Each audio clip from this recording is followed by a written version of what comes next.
Posted by you/character_guest4227. My 45F daughter, 15F, suffers from severe social anxiety. It is incredibly crippling and has prevented her from participating in many extracurriculars and even affected her education over the years. I left my job 5 years ago to start homeschooling her and have since put her in therapy. The therapist and I have been working on getting her back into school more and more for the past year and a half. This is all to say, I am not trying to shame my daughter for her social anxiety at all. It is a debilitating thing to live with, and I can see that firsthand. Last month, the therapist recommended getting a service dog for my daughter to help her navigate public settings better. Despite thinking this was a huge responsibility, I saw the excitement on my daughter's face. She really wanted a dog and seemed determined to continue her progress with the help of an animal. I was initially on board with this and started the necessary research. However, a few weeks ago, I left my daughter with my sister-in-law for a few days because my mother was sick, and I needed to visit her a few hours away, while my husband was on a work trip. The plan was for my sister-in-law to continue homeschooling her for as many hours as she could manage, but instead, I got a call from her 2 days in, demanding that I take my daughter back home. I found out that my sister-in-law had to leave the house for a few hours and ask my daughter to take care of her senior dog. This dog is very old and small, and she was adopted just over a year ago, so she's still a bit wary of people. My daughter, in an attempt to recreate some ridiculous online video, took the senior dog to the roof of the house and left her there. The poor thing was so scared she defecated on the roof, shaking, while my daughter filmed. Of course, this didn't go as planned, and the dog ended up falling off the roof and into the swimming pool, out of sheer luck. However, due to her age and size, the dog ended up breaking a few ribs in her paw. When I heard this, I was absolutely livid. I confronted my daughter immediately, and she admitted to wanting to recreate a video she saw online. She then proceeded to defend herself by saying something along the lines of, "That dog is old. If it were younger, nothing would have happened." She also mentioned that she didn't really think what she did was that bad because it's an unloved sheltered dog with no real value like a service dog or newborn puppy. I was very upset to hear these words coming out of my daughter's mouth. I have no idea where she learned this from, considering neither my husband nor I share these beliefs. I immediately told my daughter that she would not be getting a service dog.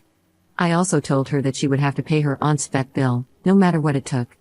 Since the bill is in the thousands, she will have to find a way to make that money. My daughter got upset and said I was being unfair because she can't get a job due to her social anxiety, but I told her she should have thought about that before doing what she did. Since then, my daughter has been trying to find a part-time job that requires minimal face-to-face interaction. Despite my husband and me helping her, the only job she was able to find was as a waitress.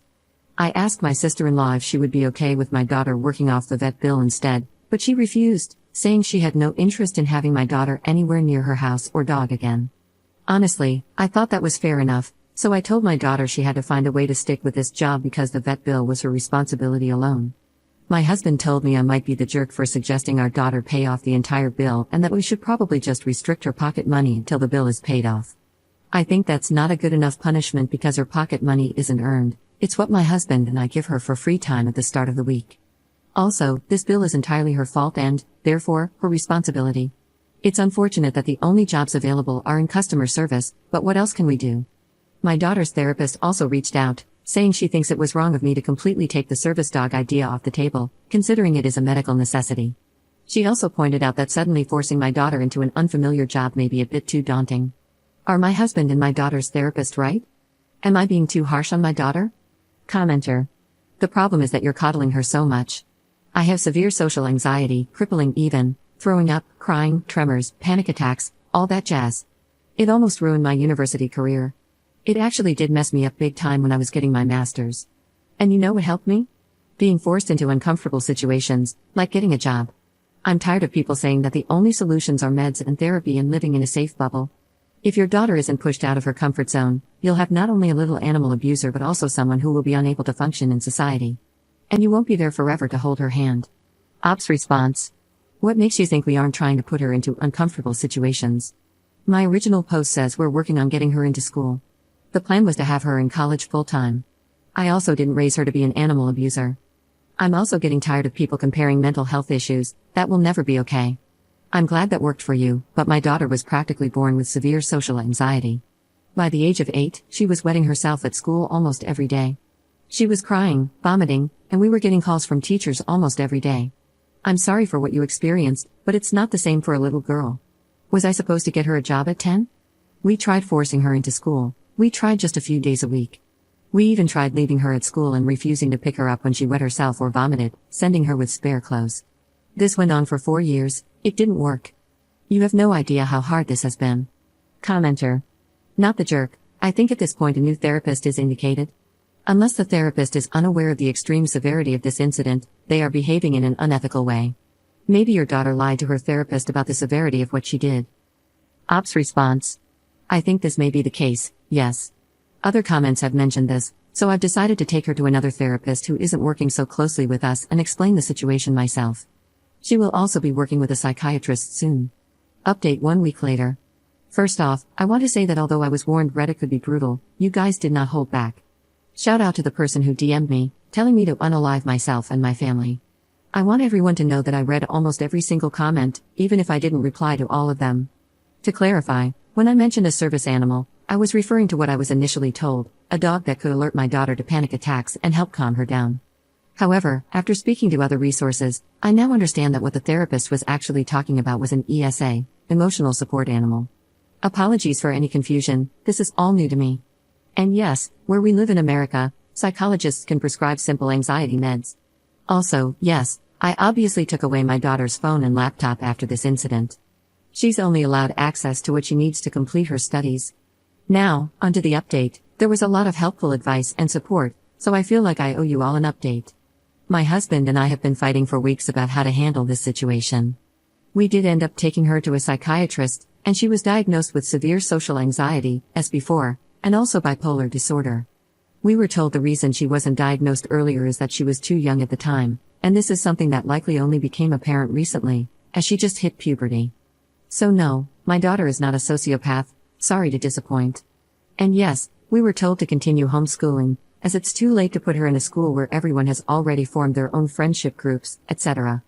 Once again, I had to leave to care for my sick mother, which left my daughter with my husband. Apparently, while I was gone, my husband thought it was a genius idea to show up at my sister-in-law's house and ask if my daughter could see the dog under supervision. My sister-in-law didn't agree but was coerced by my husband. This is what I'm assuming, because despite what my husband says, I don't believe she would have been on board with this.